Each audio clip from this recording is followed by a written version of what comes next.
طيب وانت بتذكر البيان كده وبتقول ان في 2003 تم منح ارض نادي الزمالك، ما ذكرتش ليه ان نادي الزمالك على مدار ال 15 20 سنه اللي فاتوا كان بيعيش حاله من عدم الاستقرار ادت الى ما هو الحال اليه حاليا، ان النادي مش قادر وعليه مديونيات بتصل الى 3 مليار جنيه، وفي نفس الوقت ما بين ان هو بيفك القيد وفي نفس الوقت بيشتري لعيبه ومطالب امام جماهيره ايا ما كان مجلس الاداره سواء دلوقتي حسين لبيب او قبل كده مرتضى منصور او ماليش علاقه بحد. والله رغم اني ما بحبش موضوع المقارنات ده، بس يعني سؤال بسيط في حته الارض دي قبل ما ابدا ادخل في الكلام. هل لو اي نادي غير الزمالك اللي بيمر بالازمه دي، حتى لو معاه حق او ما معهوش حق ايا كان، يعني احنا مش بننصر حد على حد، بس انا بقول لك مؤسسه كبيره سين من الناس مش الزمالك، هل هيبقى التعامل معاه بنفس الطريقه اللي بيتم التعامل بيها دلوقتي مع الزمالك؟ ده سؤال نفسي حد يجاوبنا عليه. والله يا جماعه انا موضوع الارض بتاعت الزمالك ده عشان انا مش فاهم الشق القانوني فيه، فقعدت فتره كبيره ما اتكلمش خالص ولا اجيب سيرته.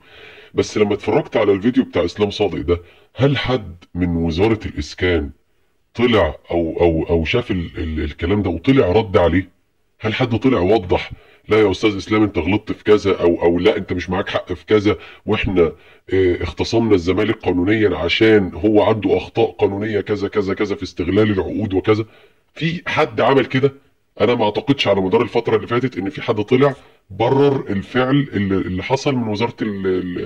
الاسكان او الجهه المنوطه ان هي تاخد الارض من الزمالك. وانا مش بتكلم في المساله دي بصفتي منتمي للزمالك ولا عايز مثلا يبقى في خروج على قانون او حاجه، بس انا بسال سؤال. هو يعني حتى لو حضرتك مثلا يعني طلعت ووضحت ان في تجاوزات فلانيه قانونا ومش عارف ايه على مدار الادارات المتعاقبه للزمالك، هل يعني تعاملك مع مؤسسه كبيره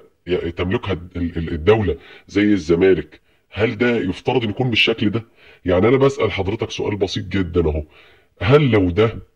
مجلس اداره الاهلي، او لو الارض دي ملك او لو الارض دي متنازع عليها هو النادي الاهلي، كان هيبقى نفس التعامل ده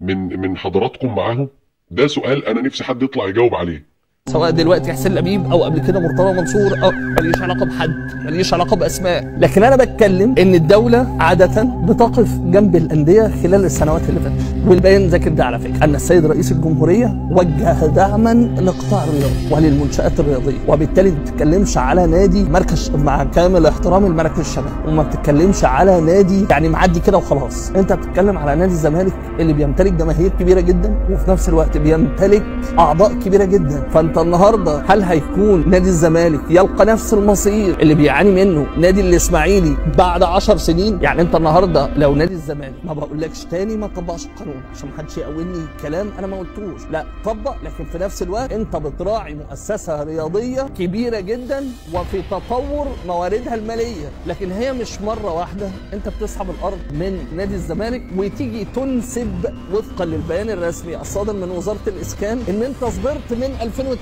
لا انت ما صبرتش من 2003، انت الناس اللي موجوده دلوقتي ما كانتش موجوده اصلا في وزاره الاسكان في 2003، فانت ما ندخلش الامور في بعضها، والجمل بتتحط في البيانات احيانا الرسميه عن غير دقه تماما. يعني باختصار يا جماعه، ده راجل اعلامي محترم طرح عليكم كام سؤال، يعني هل حد من حضراتكم يتفضل ويجاوب على الاسئله دي؟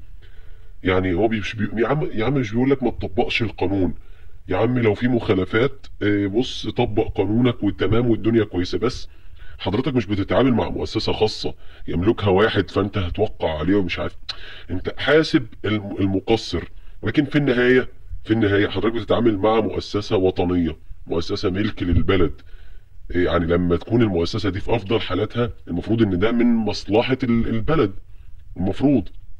زي ما حضرتك بتدعم، او زي ما حضرتك لو الله اعلم يعني في اعتقادي الشخصي لو حد تاني، او المفترض ان لو حد اصلا تاني برضه يكون ملك او نادي تاني ملك للدوله برضه يتعامل معامله اللي هو لا انا لازم ده يفضل في افضل صوره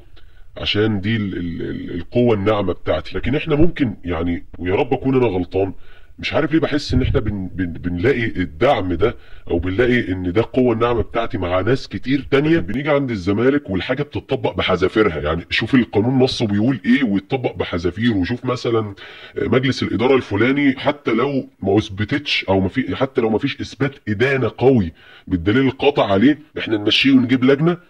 وعلى ما يثبت براءته يكون بقى كل حاجه عدت، نهائي القرن عدى واتغلب، وفاهم يعني ايه. شوف اي لجان تدير، السيد مش عارف ايه، السيد مش عارف مين، مرسي، السيد مرسي عطله، السيد احمد البكر الله يرحمه ويحسن اليه، السيد مش عارف مين، هات حسين لبيب يدير شويه، هات مش يعني مش بنشوف الكلام ده في اي حته تانية. في ناس تانية يا فندم لما بيحصل اي مشكله وتيجي تحل مجلس ادارته، بعدها بفتره المسؤول اللي حل مجلس الاداره هو اللي بيتشال. فحضرتك مدرك؟ المسؤول اللي حل مجلس الاداره بيتشال، وبيرجع الاداره هي اللي اتشالت، بترجع تقعد لفتره مؤقته، هي مش بتتحول لمحاكمه ولا محاسبه ولا قضايا ولا محاضر ولا لجنه بتدير ولا شؤون ماليه ولا تشكيك في ذمم ولا اي حاجه. وبرضه مش بنقول مفيش قانون يتطبق، لا يتطبق، بس دي مؤسسه ليها تاريخ، مؤسسه صورتها من صوره الرياضه المصريه. فيا فندم والله ولها جماهير كبيره طبعا. يعني يا جماعه نبص لنادي الزمالك يعني مش هقول لك عامله بصوره افضل من الناس، لا، يعني عايزين زي الناس، زي ما الناس التانية يعني بتتعامل، احنا مش عايزين غير زي الناس التانية دي. السلام عليكم.